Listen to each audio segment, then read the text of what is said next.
Good day everyone! Hope you guys are having a blessed and amazing day. And for today's video, gagawa tayo ng isa sa mga paborito kong ulam, Pinoy pork steak. Napakadali lang naman to gawin guys, and lahat ng mga ingredients ito readily available sa market na malapit sa atin. So bumili ako ng 1 kilong pork chop, pinatanggal ko na yung skin, pati yung buto para madali din siyang lutuin. Bago ko pala makalimutan, naugasan ko na to, and sa akin, pag inugasan ko yung mga meat, minamassage ko sila sa asin bago ko sila banlawan. For me kasi nakakalinis yun or one of the ways para malinis natin maigi yung meat na niluluto natin. Wala sa akin lang naman yun kanya-kanya naman tayo ng cooking style. Ayan, so naglagay na rin tayo ng pepper dyan, and 2 kutsara nilagay ko since I'm a pepper person, and sobra talagang hilig sa mga pagkain na may kick at maanghang. After nyan, pwede na tayo maglagay ng asin. Kalahating kutsarang asin lang ilalagay natin since medyo ayaw natin na maalat. Maglalagay rin naman tayo ng soy sauce later para, ayun, hindi masyado maalat yung luto natin. And then you can actually add the garlic na. And sobrang hilig ko rin guys sa garlic, like super. Now, kalahati lang nilagay ko muna dito for marinade. So, imamarinate muna natin siya. And the rest, yung kalahati, iluluto natin naman. Or I mean, pag gagamitin natin, pag nagsutay na tayo.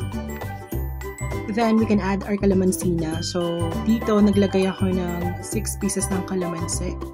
And make sure wag natin isama yung buto para hindi mapait. Now, you can also use naman yung lemon juice. For some kasi gumagamit silang lemon juice dito. Pwede din naman yun. So, same lang rin yung magiging lasa nila. And before ko makalimutan guys, naglagay na pala ako ng toyo dyan, and for some reason hindi siya nasama sa video.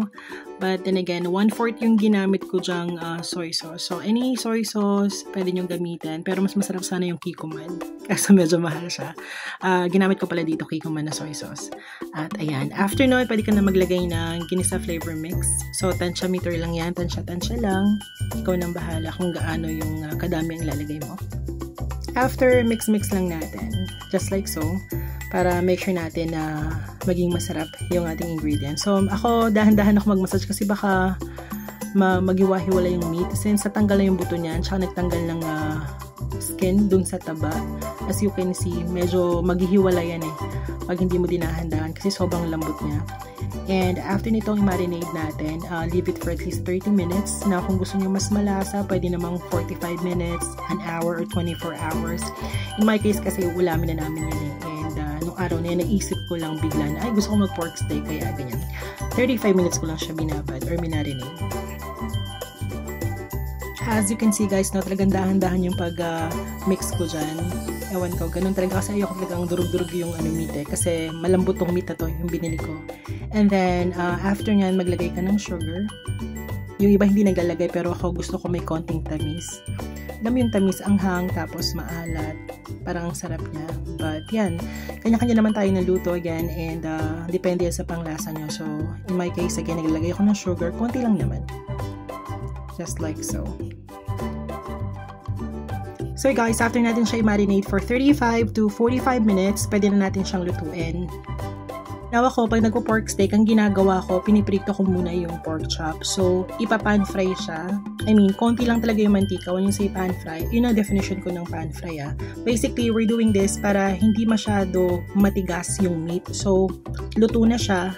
Katulad nito, medyo lulutuin natin siya ng konti. Hindi lutong-luto And then after nyan, ilalagay na natin lahat ng mga ingredients.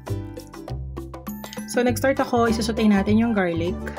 Ayan yung nakakalahating garlic na sinasabi ko kanina kasi hindi ko lahat nung nag-marinate ako. And then onion. So, gumagamit ako ng red onions pag nagsusutay ako kasi para mas matapang yung lasa.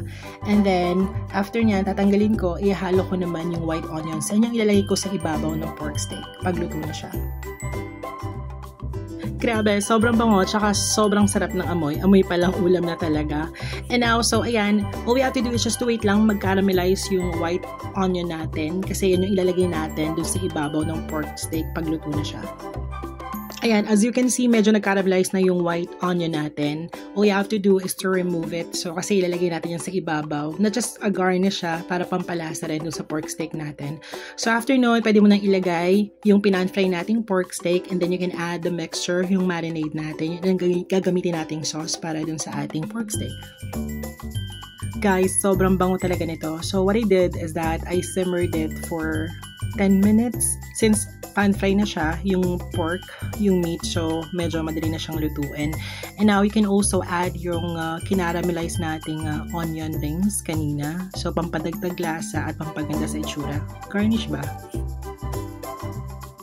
So ayun guys, and sinimmer ko pa siya dito ng mga 5 minutes. So total of almost 20 minutes ko siyang niluto.